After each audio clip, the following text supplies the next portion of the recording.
Les transports se pratiquaient de la manière suivante. Au début, quand nous sommes arrivés, quand un convoi de Juifs arrivait, on sélectionnait d'abord les vieillards, les vieilles femmes, les mères et les enfants qu'on faisait monter en camion, ainsi que les malades ou ceux qui paraissaient de constitution faible. On ne prenait que les jeunes femmes et jeunes filles et les jeunes gens qu'on envoyait au camp des hommes. Il arrivait en général sur un transport de 1000 à 1500, il en entrait rarement plus de 250 et c'est tout à fait un maximum dans le camp. Le reste était directement dirigé au gaz. À cette sélection, également, on choisissait les femmes en bonne santé, entre 20 et 30 ans, qu'on envoyait au bloc des expériences.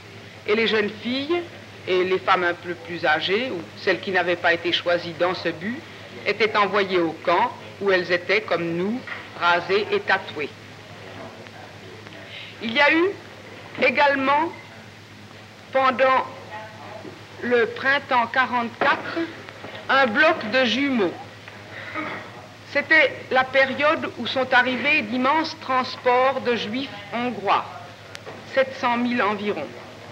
Le docteur Mengele, qui faisait des expériences, gardait de tous les transports les enfants jumeaux et en général les jumeaux, quel que soit leur âge, pourvu qu'ils soient là tous les deux. Alors dans ce bloc, il y avait des bébés et des adultes par paire. Je ne sais pas, en dehors des prises de sang et des mesures, je ne sais pas ce qu'on leur faisait. Êtes-vous témoin direct oui. de la sélection à l'arrivée des convois? Oui, parce que quand nous avons travaillé au bloc de la couture en 1944, notre bloc, le bloc où nous habitions, était en face de l'arrivée du train. On avait perfectionné le système. Au lieu de faire la sélection à la halte d'arrivée, une voie de garage menait le train presque jusqu'à la chambre à gaz. Et l'arrêt, c'est-à-dire à 100 mètres de la chambre à gaz, était juste devant notre bloc, mais naturellement séparé par 2 rangées de fils de fer barbelés. Nous voyions donc les wagons déplombés, les soldats sortir, les hommes, les femmes et les enfants des wagons, et on assistait aux scènes déchirantes des vieux couples se séparant, des mères étant obligées d'abandonner leurs jeunes filles puisqu'elles entraient dans le camp, tandis que les mères et les enfants étaient dirigés vers la chambre à gaz. Tous ces gens-là ignoraient le sort qui leur était réservé. Ils étaient seulement désemparés parce qu'on les séparait les uns des autres, mais ils ignoraient qu'ils allaient à la mort.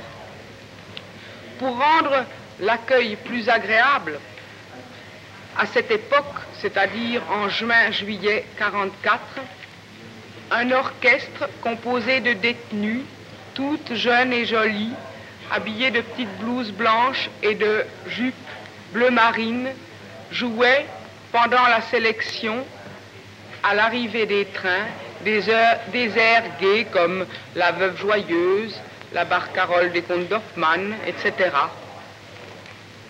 Alors on leur disait que c'était un camp de travail et donc presque impossible de se laver ou de laver son linge. Nous sommes restés pendant plus de 3 mois sans jamais changer de linge. Quand il y avait de la neige, nous en faisions fondre pour pouvoir nous laver.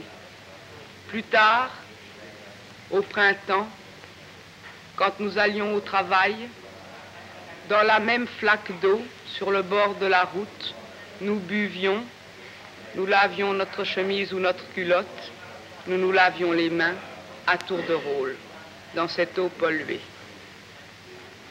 Les compagnes mouraient de soif car on ne distribuait que 2 fois par jour un demi-quart de tisane.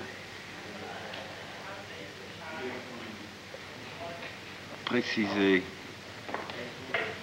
en quoi a consisté l'un des appels du début du mois de février. Il y a eu le 5 février ce qu'on appelait un appel général. Et de quelle année? 1943. À 3h30, tout le camp a été... Le matin? Oui. Le matin. Tout le camp a été réveillé et envoyé dans la plaine, alors que d'habitude, l'appel se faisait à 3h30, mais à l'intérieur du camp.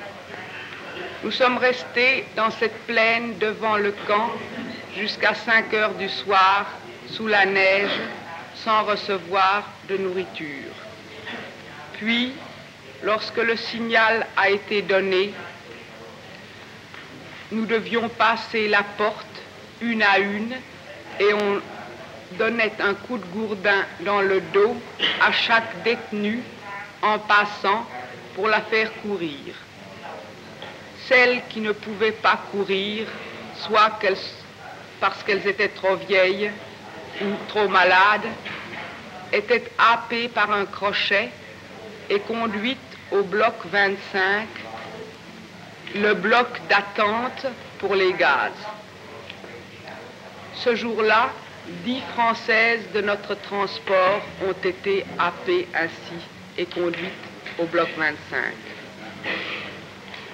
Lorsque toutes les détenues furent rentrées dans le camp, une colonne dont je faisais partie a été formée pour aller relever dans la plaine les mortes qui jonchaient le sol comme sur un champ de bataille. Nous avons transporté dans la cour du bloc 25 les mortes et les mourantes sans faire de distinction. Elles sont restées entassées ainsi. Ce bloc 25, qui était l'antichambre de la chambre à gaz, si l'on peut dire, je le connais bien, car à cette époque, nous avions été transférés au bloc 26 et nos fenêtres donnaient sur la cour du 25. On voyait les tas de cadavres empilés dans la cour et de temps en temps, une main ou une tête bougeait parmi ces cadavres, essayant de se dégager. C'était une mourante qui essayait de sortir de là pour vivre. La mortalité dans ce bloc était encore plus effroyable qu'ailleurs, car comme c'étaient des condamnés à mort, on ne leur donnait à manger et à boire que s'il restait des bidons à la cuisine, c'est-à-dire que souvent elles restaient plusieurs jours sans une goutte d'eau.